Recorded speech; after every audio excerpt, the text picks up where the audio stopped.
Premier League returned with a light thud rather than a bolt of lightning. We felt the thunder with the league returning, but we didn't quite get that jolt of lightning to really spark the season back into life. Here are my major takeaways from game week 1. All aboard the game train. Welcome back to So You Think You Know Ball. This episode is going to be broken down into 3 sections: the most impressive performance of the weekend, the most exciting, and the biggest concern heading into the rest of the season. First off, a few honourable mentions. Erling Haaland really showed why he is so good and so valuable. That finish versus Chelsea, I thought, was just so impressive.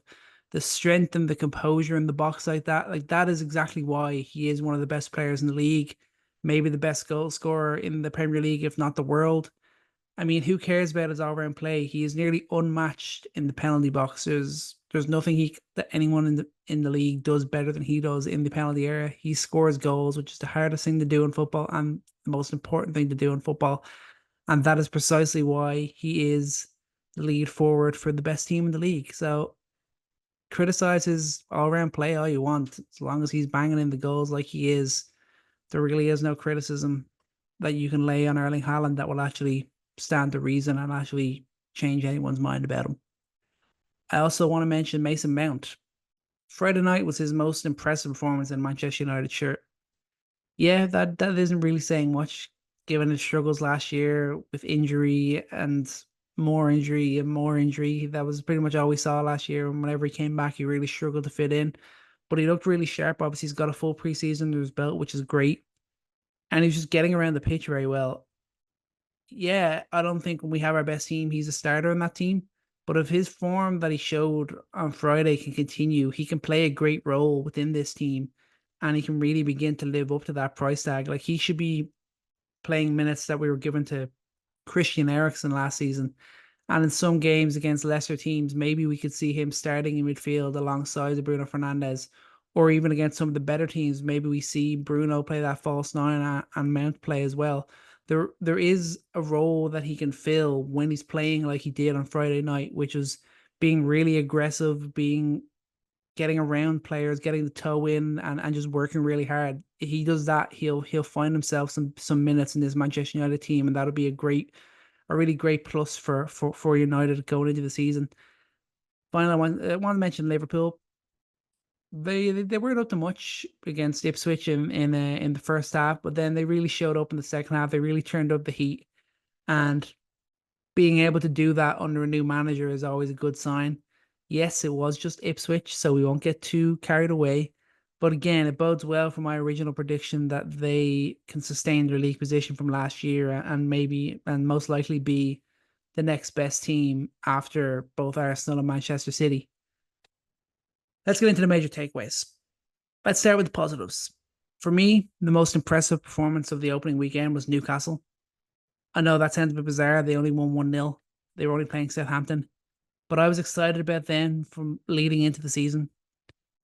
And then to step up and win after going down to 10 men, that really showed me that they're locked in. They weren't amazingly impressive, but they showed that grit that you don't often see in the first game of the season. Like this performance really showed that they're ready to go right from the off this season. Yes, they were only playing Southampton, and they were somewhat gifted their goal. They got the ball in a very good position, but that just showed their aggressiveness. And they still had to create the goal. Isaac with a nice ball back to Joe Linton, who finished it off. They had one chance and they scored, and they managed to avoid fouling Southampton too much. Kept the Saints from creating a bundle of clear-cut chances. These are great signs, especially early in the season. Like they ended up winning the foul battle, despite being under the cosh, despite obviously being tired. It was the first game of the season. They played with 10 men for over an hour. Like this was a great start for Newcastle. I think had they remained with the full 11 on the pitch, I feel like they would have won this game 2 or 3-0. I think they would have had far too much class for Southampton. But just getting a result at all after going down to 10 men is a great start. Their next few games coming up, away to Bournemouth, home to Spurs, and away to Wolves. If they have 10 points through 4 games, it's a great beginning to the year for them. If they got 10 points out of a possible 12, that's a great start for them to go on to. And I think then in that fifth game they face Manchester City, which is also was always a big tester for them. But Newcastle are a side who have shown in the past that they're capable of stepping up when they face Manchester City, especially at St James's Park. So Newcastle, impressive start. Obviously disappointing mistake from Sharp. I think both players kind of leaned in, and Brereton Diaz just dived on the ground. So obviously he got the benefit of the doubt. But I think both players leaned in, and it could have been either a red card apiece or just a yellow card apiece. I think the red maybe was a little bit harsh mainly because I think both players leaned their heads in, and Brereton Diaz, I guess you have to say he played it smart by acting like a pussy and jumping on the ground. Because he avoided a red and got Shar sent off. But really good from Newcastle. Great resilience, great organization, great seeing that they're really ready and locked in to go for this 2024-2025 season, which, as I said last week, I expect them to be in the top four this year because no European football and playing like this, they can do it. My most exciting player of the weekend was Joshua Zirkzee. He came off the bench to score the winner in his Old Trafford debut in the Stratford End. Unbelievable moment. Yes, it was just a 30-minute cameo, and yes, they were at home to Fulham, but he showed great signs for the future, picking the ball up in the middle of the park, making an instinctive run and finish. Like, that was really impressive. That's what we're getting in Joshua Zirkzee. That is so huge for Manchester United. If this is the sign that like this to come, like this is everything for Manchester United. Like, he was efficient in what he did when he came on, and the ability to link play and score goals is exactly what United need from a forward. Him and Haaland, they could really provide a great balance up top, whether they sometimes play together or trade off games. This is the type of forward player Manchester United need. And obviously, yeah, he didn't play the full game. He didn't have the greatest debut of all time or anything crazy like that. But it's always exciting when you see a striker score on their debut. And the fact that it was a winning goal, and the way that he got the goal, like it was kind of all him. Bruno Fernandes did unbelievable on the sideline to get past his defender, and then the play opened up with Xerxes playing it wide and then getting into the box and getting that little flick on. And it was just the instinctive nature of that play, which was a really good sign. Like, he's not a guy we've seen score a lot of goals. Still quite a young player, probably still not fit to probably even start against Brighton next week, which is a shame, because I think there was better balance to things when we had that forward player up top compared to when it was Bruno Fernandes. We did lose a bit of control when Mount went out, but sticking with Xerxes, great start to his Premier League career.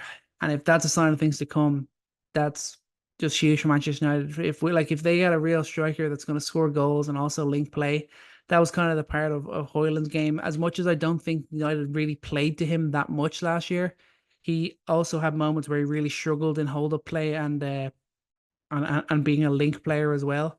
So there's definitely that balance that needs to be struck there. But Xerxes, right off the bat, showing that he is capable of holding up. He is capable of linking play and then also being the guy that gets into the box to finish off the chances.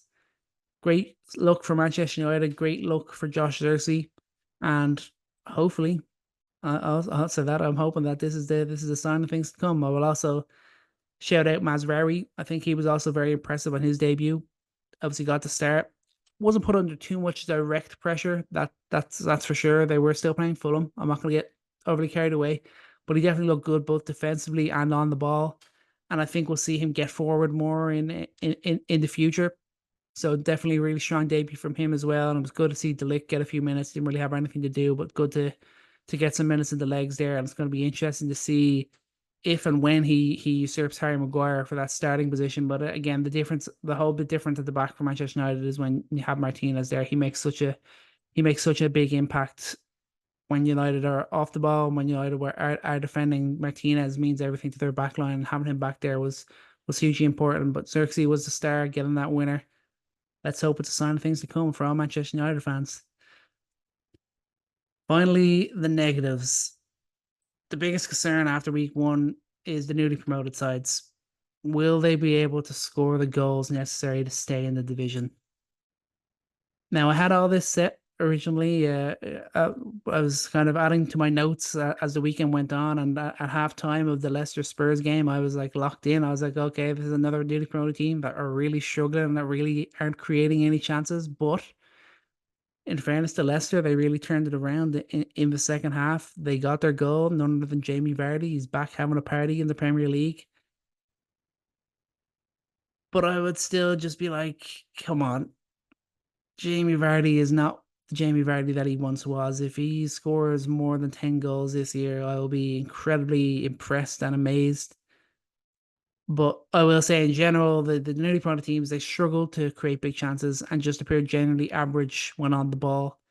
It is tough to judge them on this first game week as they all had pretty difficult opening fixtures. Obviously, Ipswich were at home to Liverpool. Then you had Southampton away to Newcastle. And then obviously Leicester tonight were at home to Spurs. Like they're playing against teams that I'll expect to be challenging up at top of the league table. And these teams are not going to be judging the results necessarily that they get against these teams, but against the teams that are around them or the bottom half of the table teams, not the ones fighting for the top four, of course. However, Southampton played versus 10 men for over an hour. Leicester and Ipswich are both home in front of raucous crowds. Ipswich signed forwards, Liam Delap and Sammy Smodix. One scored 8 in the championship last year. The other was the top scorer in the league. Does that translate? Can Smodix score 10 to 12 goals? Is Delap really a goal scoring forward? Because I mean that makes such a big difference. If Smodix can be that guy you can rely on to score you a goal and you can believe that he's going to get you 10 to 12 goals this year, that could give Ipswich a real shot at survival. But again, he's only done it in the championship. How much can we believe in that translating? And can Ipswich create enough chances for him to score?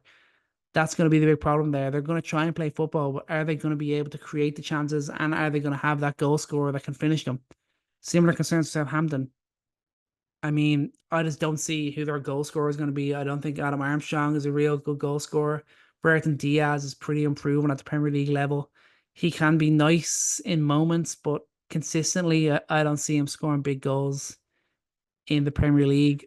I get why they went for him. Like this is Southampton, they don't have the capacity to really sign that top striker, but they're gonna need him to deliver this year. Like the Saints and Ipswich, like I wouldn't be surprised if they're right in the battle for relegation and really struggling to get out of it. I think Leicester will be okay, but at the same time, like I said before, Vardy is not the striker that he once was. Daka previously struggled scoring goals in the Premier League. Very, very early stages, but the signs from the off are not good for the newly promoted teams, in my opinion. That could change, but judging that off that first game, I definitely think Southampton and Ipswich are going to be in a fight all season to avoid relegation. Leicester, I think, might just be okay.